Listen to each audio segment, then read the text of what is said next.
When I say the word telemedicine, what's your first thought? Your gut reaction? Maybe you think it was just an interesting COVID experiment or a stopgap for clients until they can get to a real vet. Or maybe you're curious about what it would be like to work in telemedicine, but you're worried that you'll be bored or that you'll just end up diagnosing lizards on Zoom. Whatever you think, you're probably wrong. But don't worry, this episode will set you straight and answer all of your questions you've ever had about telemedicine. I'm Hubert Hemstra, and you are listening to The Vet Vault, where we explore these spaces beyond the consult room and shine a light on what's possible in modern veterinary careers. Our guest today is Dr. Shadi Ireifej, a board-certified surgeon, tech entrepreneur, and co-founder of VetTriage, a global tele-triage platform. In this conversation, we go deep into the real-world pros and cons of telemedicine. We take a two-pronged approach. One, from the perspective of someone who is curious about what it's like to work as a vet in telemedicine. And we answer questions like, what is working as a televet like? Is it satisfying? Will I get paid well? Will I get in trouble for giving the wrong advice? And if you're a clinic owner thinking about integrating telemedicine into your business, there's gold in here for you too, as Shadi gives us his behind-the-scenes insights into the practicalities, the challenges, and the lessons learned from his years of both creating and working in his tele-triage business. Personally, this is one of those chats that really made me reflect about how we define what good vet work looks like. And I think you will too. Let's get into it with Dr. Shadi Ireifej.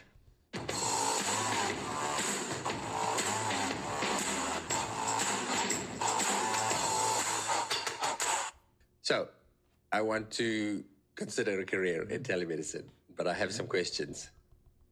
I want to know what it's like to work as one. What's going to irritate me? What's great about it? Things like that. Do you have a team of how many people do this for you guys? Just over 70 doctors, and then we have half a dozen support staff, most of which are veterinary technicians, veterinary nurses. They answer the phones. They don't give medical advice, but at the face of the public, about 70 doctors.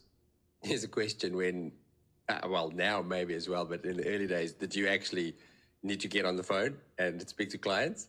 As the doctor in the team of the ownership team, did you have to do the actual work? Oh, yeah. In the beginning, when we first launched this, I was the only doctor on the platform, and we were global from day one and any animal type from day one. So I was doing all the calls. I still jump in once in a while because I don't want clients to wait too long. And so I'll jump in and help my veterinarians out.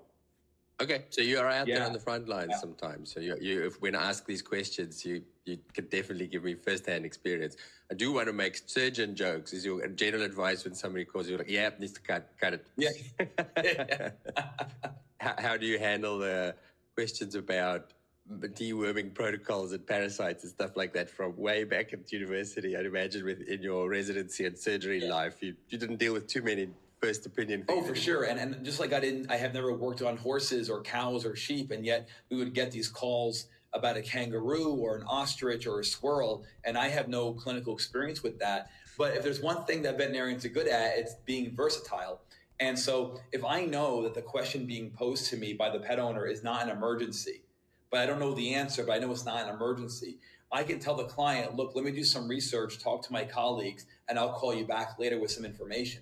And then they appreciate that because at least they know it's not an emergency, and I can now contact them back and give them a more well-informed decision.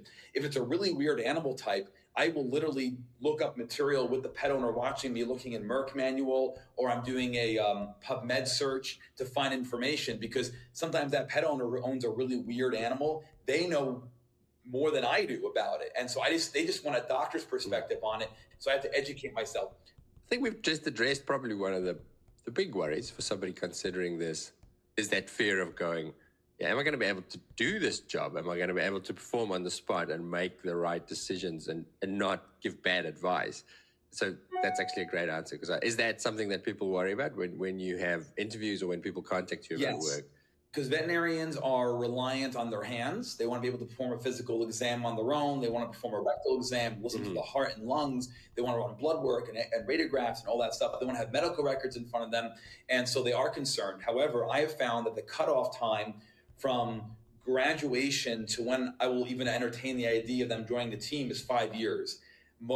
Any vet that I've tried to hire who have been out for under 5 years from school, they get killed on this.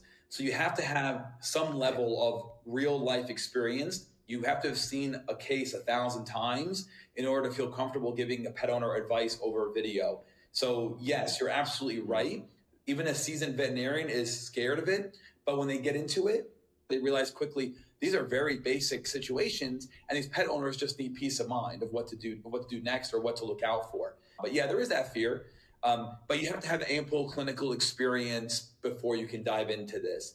But also don't forget, Hugh, that we started this platform from day one being global, any animal type. You don't have to do that. If you wanted just dogs and cats, I'm sure there are platforms out there that just do dogs and cats. If you want to incorporate telehealth in your brick and mortar practice, that way it's your own clients, you know them, you already have an established VCPR, you can do that. So you don't have to do what we're doing.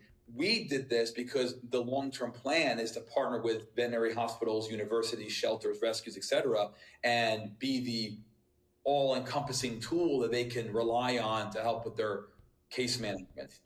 We're unique in that. No one else does it this way, but it's also daunting. Yeah. So that's one concern addressed. Do you have other things that pop up when people start speaking to you about it and going, well, I'm interested? Common concerns, fears, worries that need addressed that you see popping up? Absolutely. So the legal aspect. They're worried that what if I tell a client it's not an emergency, you can wait for your vet to open, and then the dog dies overnight? It's a very common concern, and rightfully so. On our platform, I've created several layers of protection.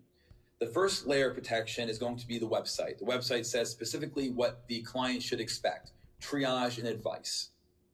Then the second stage is before the client, after they create an account, before they pay, there's a disclaimer. They have to read the disclaimer and sign off that they acknowledge the disclaimer. The disclaimer talks about VCPR and the pros and cons of telehealth. After that, we have our doctor. They're the third layer of protection. The doctor reiterates what the goal of the platform is, what they feel comfortable doing, what they can say, what they can do. The fourth layer of protection is the paperwork, because we email the client the medical records, which is a summary of the advice given. And at the bottom, we have more legal language that reminds them of the disclaimer they signed, that we are limited by what we can do, it's virtual, etc. The next layer of protection is we give the client the tools they need to monitor that patient. So what clinical signs to look out for. And then we also give them the means to recontact us without paying again by email or phone, 24/7. These things are monitored. And that way, if the pet does decline or show additional symptoms, or they just have more questions, they can talk to a veterinarian free of charge 24/7 until their veterinary clinic is open again. And then we hand them off. And knock on wood, so far, we've been safe. We're approaching 200,000 cases in under 5.5 years, and we haven't had a problem yet. So all of these layers protect us, and it's worked well so far. So how I read that answer is, it is potentially a concern, hence all the protection. So if you are considering a job like this, double check that where you're going to work, that you are protected to some extent, that there's something to cover your ass if it should happen, but also be the reassurance of you guys have the numbers to show, theoretically possible, but if you're an experienced vet, and if I think about it, because that's definitely one of my concerns, and I still feel the same when I'm on shift in an emergency hospital and people call us for advice very often I'll answer a question going, that sounds fine, it doesn't sound like we, and in the back of my head there'll be a little bit of, but what if you're wrong and it's actually but that's human nature, right? Like we're not gods. We can't predict the future with 100% certainty. Any reasonable human being knows that. You're doing the best you can with what the tools you've got ahead of you, and also what your experience levels are. But also, if you look at the numbers, the number of telehealth cases that have been brought to any medical board globally, for all intents and purposes, is basically zero. But if you look at any given area, a county in a state here in the U.S., and look at the number of medical board complaints that occur, it's going to be probably hundreds, if not thousands. And if you multiply that by an entire country, I mean, telehealth doesn't even touch the numbers that brick and mortar has. So just by virtue of statistics, brick and mortar has way more risk of liability than a virtual platform. Oh, that's interesting. I wonder why. Is that, do you think it's expectations? Is it because the client will appreciate that there's limitations as to what you can say and do? If I had to hypothesize the different reasons, I think that's one of them. I think clients have common sense. They understand you're doing the best you can over a virtual medium. There's also the fact that telehealth compared to brick and mortar is still fairly new. And so maybe it just needs more time to get more errors happening. The third also is that in a brick and mortar setting, as you know, whether you practice ER or general practice or specialty, you have 1,000 things going on in your mind. People are waiting, animals are coming in critical, all this, you're trying to discharge patients, you want to get your staff to leave on time, medical records. And so you're going to be prone to making errors. You have all these things in your head you're trying to juggle. So there's many factors, and I'm sure there are way more that we haven't thought of that contribute to those numbers. But I also want veterinarians to understand, if they want to be a televeterinarian, that speaking based on numbers and our experience, the risk is very low that you're going to run into a problem. Okay. I want to give you a quick update on what's happening with Vets on Tour, our destination snow conference in New Zealand from 10 to 15th August. We have finalized our academic program, and I think we've put together something really special. We're focusing on GI disease, ophthalmology, and FIV and FELV. We are importing Dr. Catherine Busch all the way from Germany to delight us with her favorite topic, diarrhea. Acute, chronic, hemorrhagic, the whole smelly lot of it, with a particular focus on the microbiome and how and when we can use fecal transplants to manipulate it and improve diarrhea. Ophthalmologist Dr. Matt Aniers will get us up to speed on the emergency eye and GP-level ophthalmology surgery, while microbiologist Dr. Mark Westman is going to clarify all of the myths and misunderstandings about feline leukemia and FIV.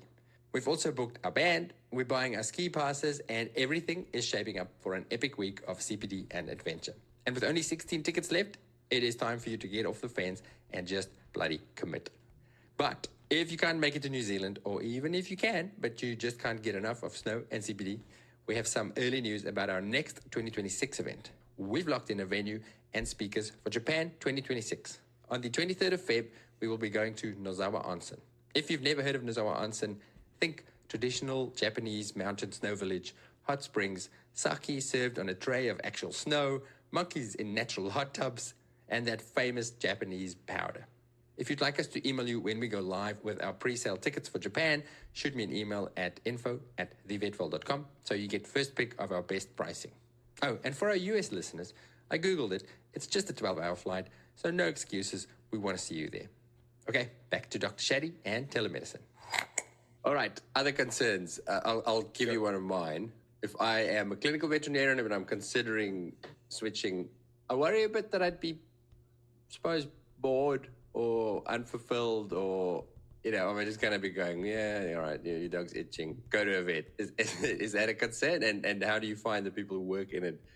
What's the actual experience? So in interviewing my vets who are the most seasoned, meaning they've been with me since almost day one, so years now, a lot of them will describe this as having almost an addictive type of hook to it, where it's kind of like downloading a game on your phone and now you're just hooked on it. They view it as a veterinary video game. They find it fun, even though the cases might be a skin case or a diarrhea case, pretty routine general practice stuff. There's no CPR, there's no tapping an abdomen or a chest. There's an addictive thing to it. They enjoy it. I think a key thing, Hugh, honestly, with this is you have to love talking to people. If you're a veterinarian who loves animals, but you kind of don't like the communication part of it, you might find this a bit stressful. But if you love speaking to people, like I know you do, I definitely do, it's enjoyable because you're seeing the relief of people, the stress leave their body as you tell them it's not an emergency, don't worry, here's what we can do, here's what you can monitor for, call your vet in the morning, I'll send you the paperwork, I'll send them paperwork. They love it. They're like, oh my God. And that's what gets me high off of doing these sessions. So I don't think the veterinarians get bored of it. And most of my vets are either from general practice world or from the emergency world. And so two different mindsets in terms of how urgent things are in their day to day, and they seem to enjoy it. But to be fair, like I said, it's not for everybody.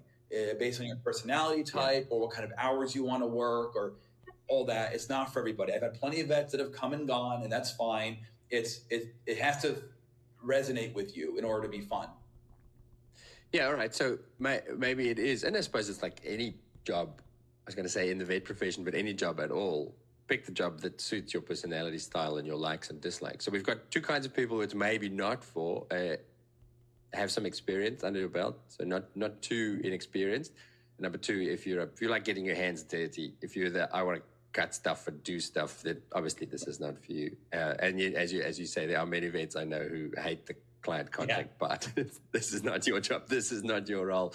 Are there other things that you would say, okay, the people we've employed who are like this or prefer these things, they don't last, they bail? Are there other exclusion factors? I'll add one more thing to the last statement. You don't have to do this full time, right? You could work in a very busy, crazy brick and mortar, and then you do VetTriage or some other platform, and it's much more low key and relaxed and slower pace. So you don't have to go all in. I do have 1/3 of my vets do this full time, meaning 40 to 60 hours a week. The other 2/3 don't. They do this on the side, and they have a primary job in brick and mortar. It's actually a really good point. I'm a very strong proponent of people who say, I don't like being a vet. My first question is always, are you sure it's not just I don't like being a vet 50 hours a week?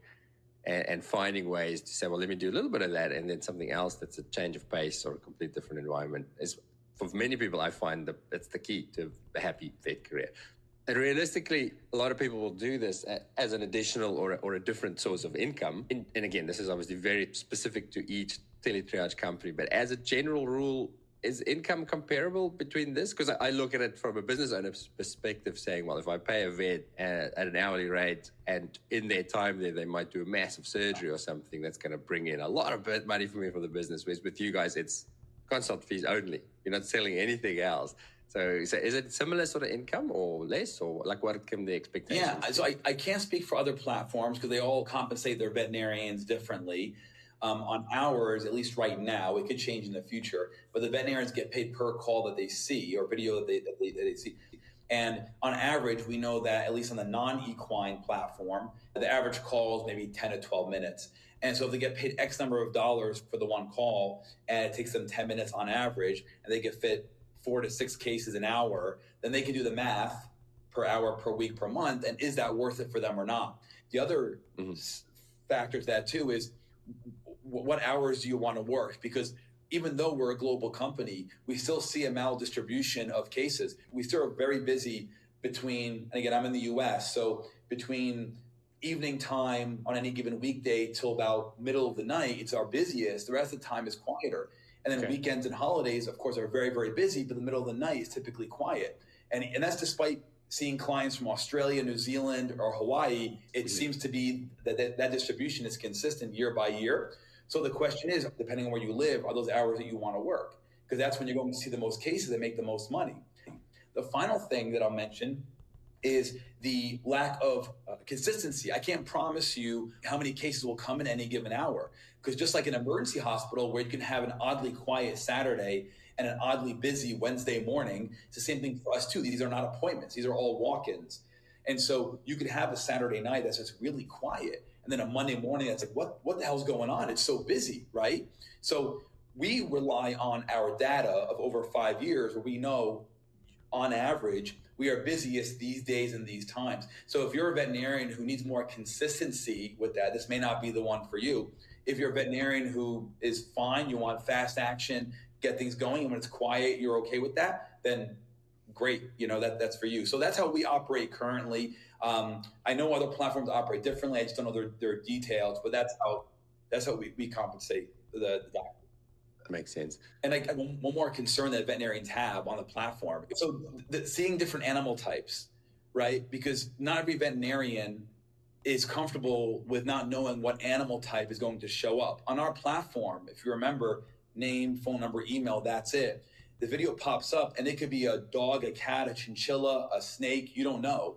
And I tell vets at the interview, not every vet's nervous system is made for that. So you have to be okay with the fact that a chicken can show up on the video without any warning. And the client is like, do you know chickens? And they're holding their chicken on the camera. That happens. And so again, that's not for every veterinarian either. You have to be okay with that sort of spontaneity on the platform. Even though we know over 90% of our cases are going to be dogs and cats, still after dogs and cats, it's rabbits, birds, reptiles as most common. And they have to be okay with that too. So that's another aspect of this that may concern some veterinarians. Yeah, that would be something that I'd have to think about carefully personally. You're right. I do like to know what I'm heading into, and I like to feel like I know my stuff. But you said before, the goal is not always a resolution of the problem, right? It is very often based on basic principles. I think you can wait and go see an exotic specialist in the morning. In the meantime, try this and this and this and this. It's not necessarily, oh yeah, your parrot has a nutritional deficiency.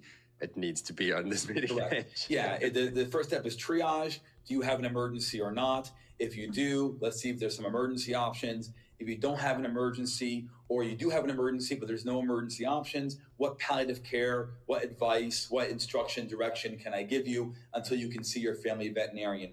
In the case of exotics, even during the weekdays, daytime hours, they still can't find a vet. And so you might be watching a Disney guinea pig on camera that probably has bronchopneumonia. It needs to go into a hospital right now. There is no option because of where they live. There's no exotic vets or whatever. So even in those situations, we have the responsibility of trying to give them some advice of what to do, what to look out for. So we get pretty creative, and that's where collaboration kicks in. Our veterinarians all talk to each other, and they all share ideas because they all have different experiences with different situations, different species. So it's a great collaborative environment for that purpose. Okay, so you're also not, and again, I'm trying to make this as broadly applicable as possible and not just talk about your service, but for you guys, you're not on your own.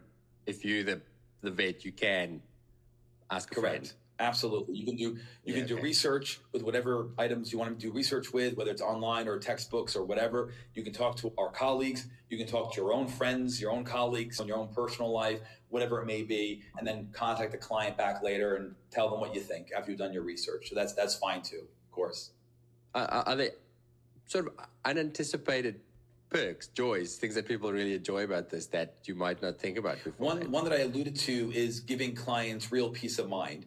I mean, seeing the stress leave their body when they're talking to you because they're concerned about, do I have to drive to the nearest emergency hospital, which is 3 hours away and it's snowing outside? Or if they live on an island, do I have to now go onto a ferry or buy a plane ticket for my animal and then travel over some body of water to get to the nearest emergency? They're worried about finances. They're worried about waking up their kids. They're worried about their cat hating the car ride. And when you tell them good news, I don't think it's an emergency, they're like, oh, sigh of relief, And so that I think is probably the number one reason why our vets really enjoy this, is they give people real peace of mind for cases that are not an emergency. We can do some things at home and then gives them some time to see a vet in person. So I think that's probably the number one most rewarding thing. I will flip it a little bit. Let's say you have a hemoabdomen or a GDV at what you suspect anyways, a GDV or a hemoabdomen at home. And that same scenario, it's a plane ride, it's a ferry, it's a 3-hour drive in the snow. Basically, emergency is not an option. What can we do for that animal at home? And we have scary scenarios like that where even though it's stressful to our veterinarians because nobody's advocating that a GDV stay home, but that client has no option. There's no option. And so they collaborate, and even giving that client just education on what to expect, what to do at home, knowing that it's severe, but we're trying to do the best we can with what we have. It gives our vets enjoyment because that person with that GDV, had we not existed, would have to watch their dog die a painful death without any knowledge of what's going on with their animal. At least with us, we can help educate them and maybe even keep that animal alive until they can see a veterinarian. So it's a daunting task, but our veterinarians, I think, take pride, enjoy it, that they can help give that person some perspective. Very cool insight. Is there anything that I'm missing from that perspective, or do you think we've covered it pretty well? I think folks should know that this is not the end of it. It's going to continue to evolve. The world of telerobotics, telediagnostics, telementorship, telemonitoring, these are all things that are already in the works in real life or are pending. But there are some cool things coming down the pipe.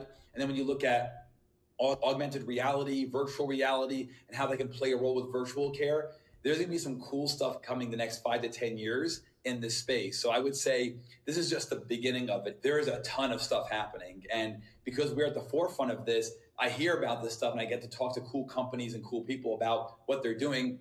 And it's very exciting. So I would say that one thing to add to this conversation is look forward to the future, because this is just the beginning of it. For anybody who doubts whether or not telehealth is a viable field, we are past that. we're going on to another realm with this stuff. And this is just the basics. So do you have time to dig into the perspective of a business owner saying, do I incorporate this either through outsourcing it or through incorporating new things in the way that I practice? I'd love to talk about that.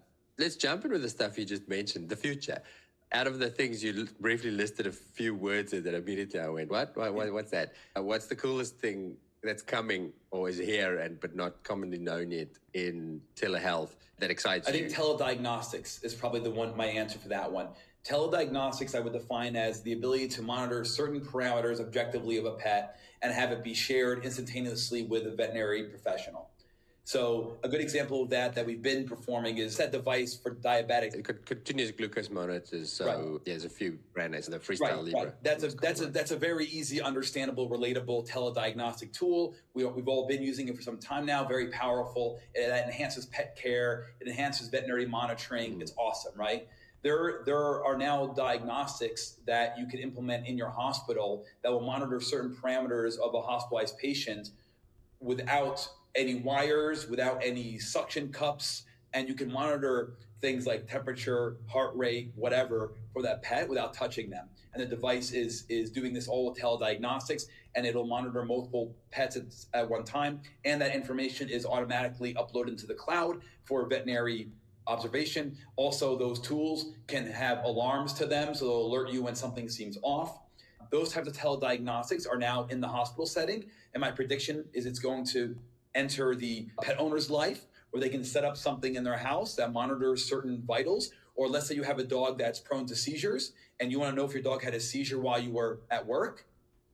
Diagnostics to be able to show that, whether it be based on erratic movement or spikes in temperature or heart rate or blood pressure, whatever it is, but being able to give the pet owner the ability to monitor their own animal with objective data so they can contact a virtual platform and discuss whether or not that spike in something is of concern or not. So telediagnostics, we're in the infancy of it, but it's going to be, I think, huge, not just from the veterinary clinical aspect where you can monitor pets more reliably and not rely on technicians and stuff as much, but also home care as a preventative measure to monitor animals. Say if you can tell that your dog all of a sudden has a increased body temperature, is this the beginning of something or is it stress or what is it? And you can catch diseases earlier that way. And that's of course better for everybody.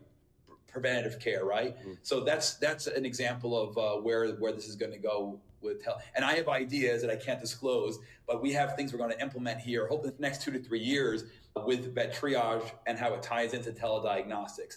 So that's going to be a cool and up and coming field in this space. That is really cool. Are there devices out there now that you've come across that work, that people are using? So one company that's at the forefront of this is Zomedica. I think they're based in the US. And they have a device called Vet Guardian, and it's like the size of an iPad, basically. And it monitors these parameters using thermal imagery, so thermography. And it allows the clinician to upload this information to the cloud, and you can monitor the patient continuously. You attach it to an IV pole and have it point at the animal, and there you have it. No wires, no Holter monitor. Oh, really? So there's nothing attached to the Correct. patient at all? What's going to check? That sounds like So science fiction. body temperature, pulse rate or heart rate, movement of the patient, because not only does it have thermal imagery, it actually has a real video camera attached to it too. So when the patient is moving, you can tell that as well. I have to look at the other parameters, but those are the ones that I off the top of my head that I know of. How does it do heart rate? It's all thermography. They have clinical trials on this, and basically, this is of course me trying to answer your question about being based on the thermal pattern of the patient. It use an algorithm, calculates it, figures out the parameters. That's really cool. I'm glad you told me that, because if I saw that online, I would be like, bullshit. It's not going to work. I think these units are like $5,000 a piece. I mean, you have to be able to use it and break even on it, right? So you need a facility that warrants this type of thing. Where I work now, our seizure monitoring tool is a collar with bells on it.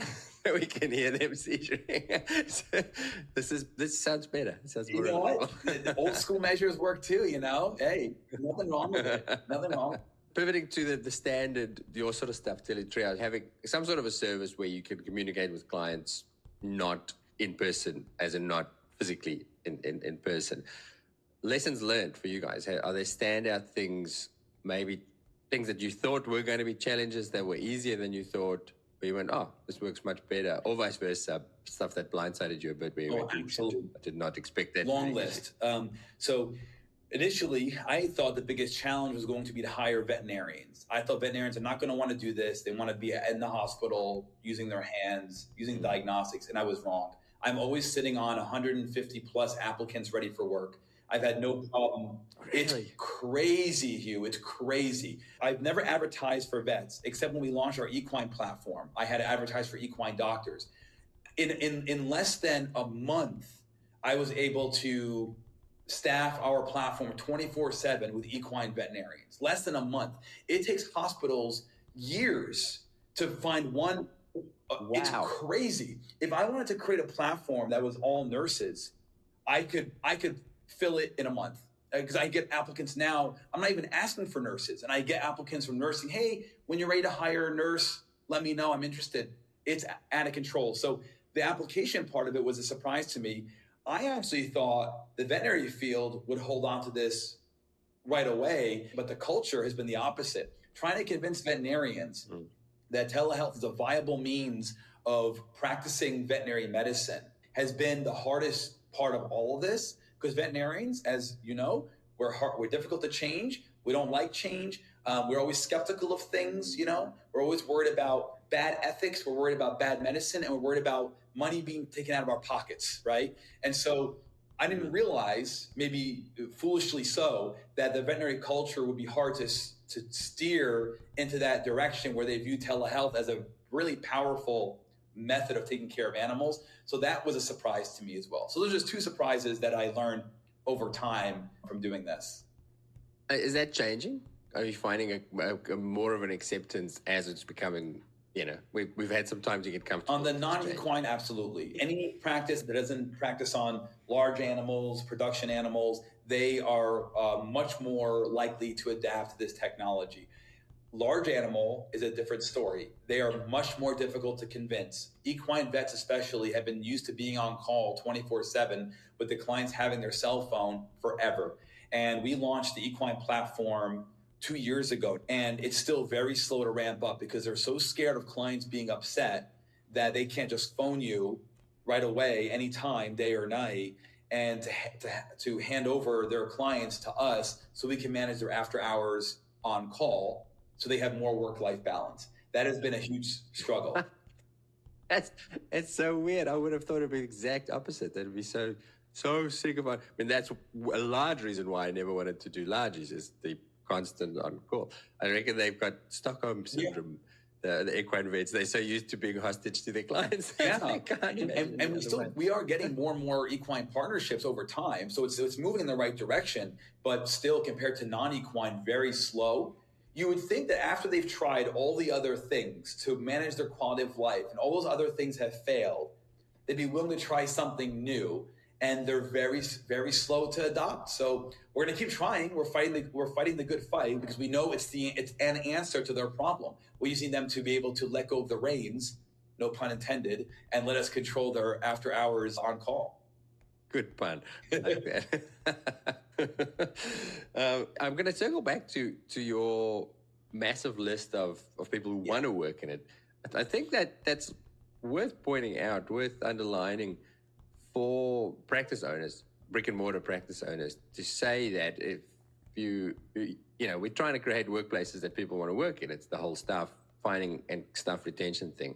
And there's a desire for this sort of thing. So maybe setting up something as part of your business model where your staff have the opportunity to do some of this might be very attractive, might actually be a recruitment tool. Yes. So I love that you said that. We've had plenty of hospitals that use us for their after hours on call, who are trying to hire new vets, especially new grads, and the new graduates don't want to be on call.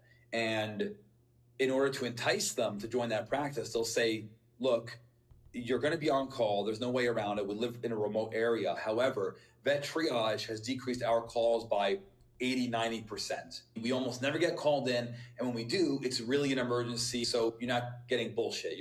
It's an authentic, real case that a veterinarian has seen and triaged and deemed an emergency.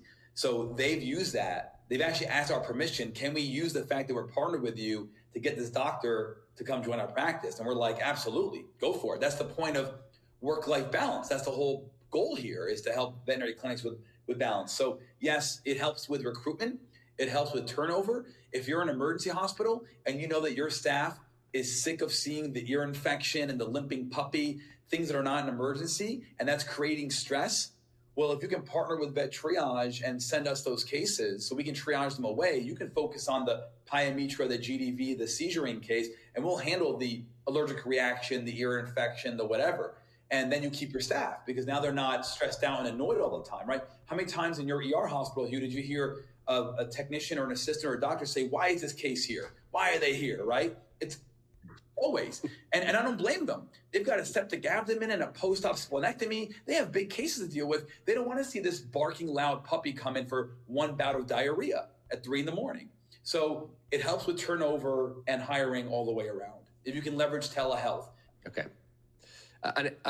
Challenges in that regard? Unexpected challenges, things that you tried, or common mistakes, or where people get stuck? It's the medical records. And this is just like brick and mortar, right? Like if you're in charge of the team, let's say you own your hospital and you're in charge of all these doctors, you know that Dr. A writes beautiful records, Dr. D, terrible records, right?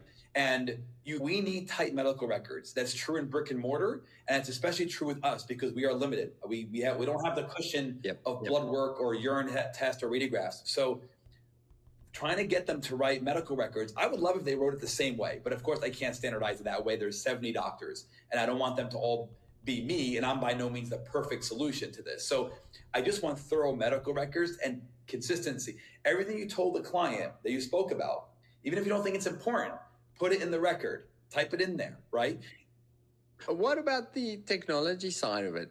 Because you told me you guys built it all out the box, your own platform. Why is that? So let's say I'm a GP practice, but I want to start using some sort of telemedicine, and I'm not going to build my own platform.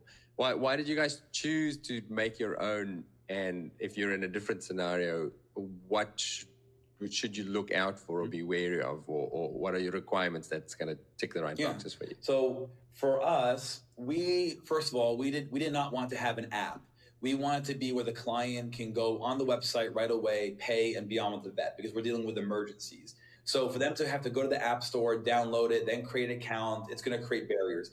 So we made it where it's web-based on ours, and not just web-based, but it's agnostic to any device. The other part of it too is we want also to have a platform that we can evolve. So I'll give you a good example of this.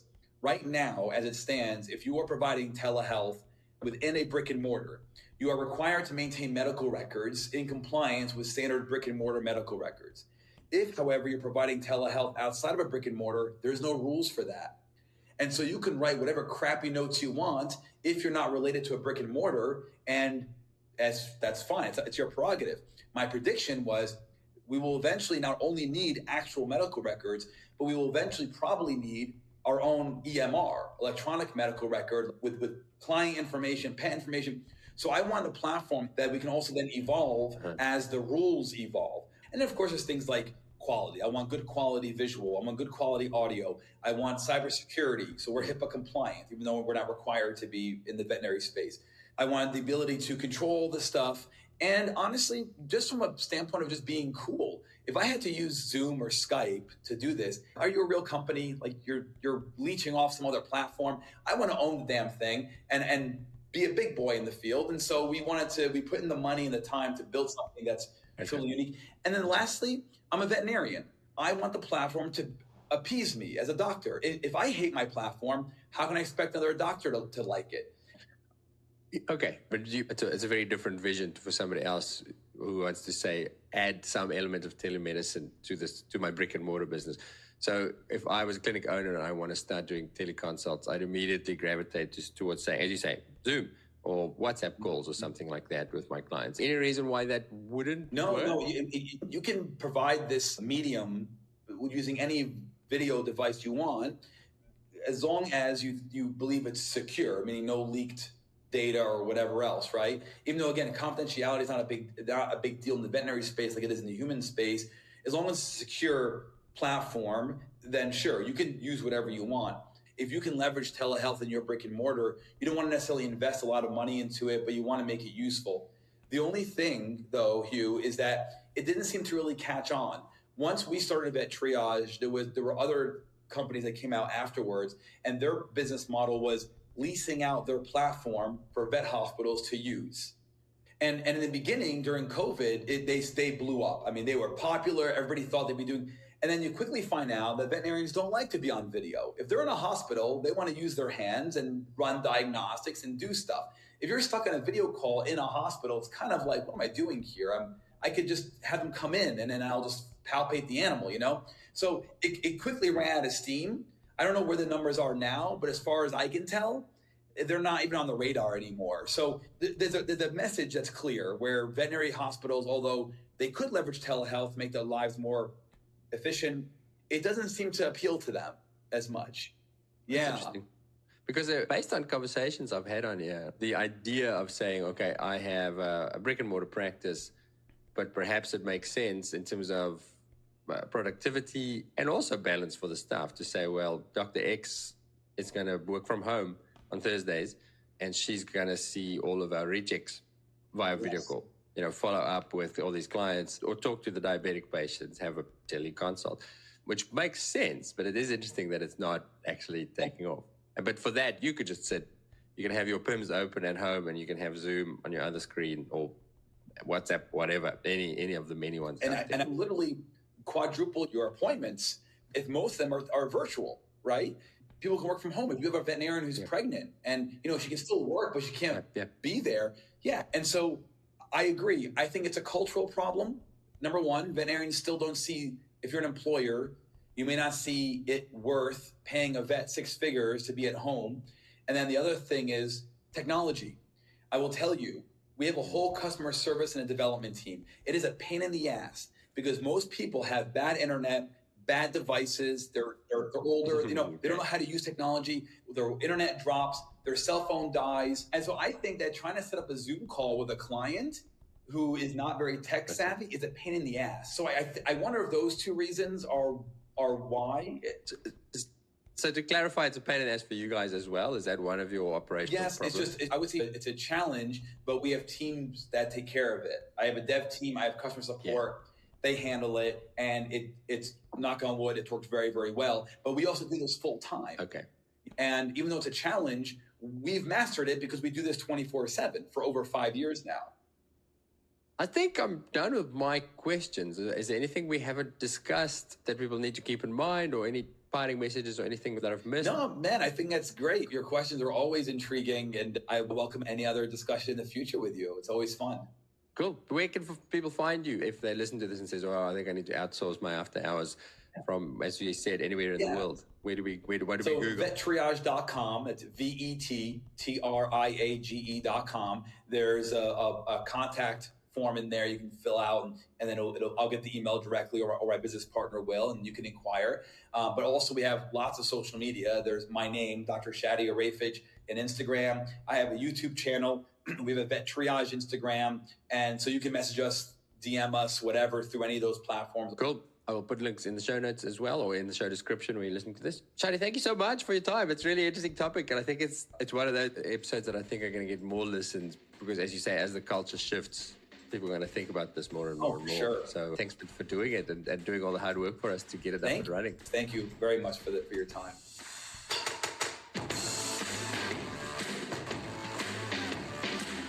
Before you disappear, I wanted to tell you about my weekly newsletter.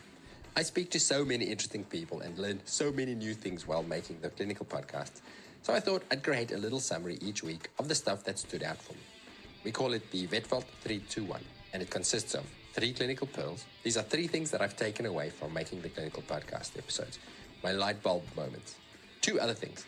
These could be quotes, links, movies, books, a podcast highlight, maybe even from my own podcast. Anything that I've come across outside of clinical vetting that I think that you might find interesting. And then 1 thing to think about, which is usually something that I'm pondering this week and that I'd like you to ponder with me. If you'd like to get these in your inbox each week, then follow the newsletter link in the show description wherever you're listening. It's free, and I'd like to think it's useful. Okay, we'll see you next time.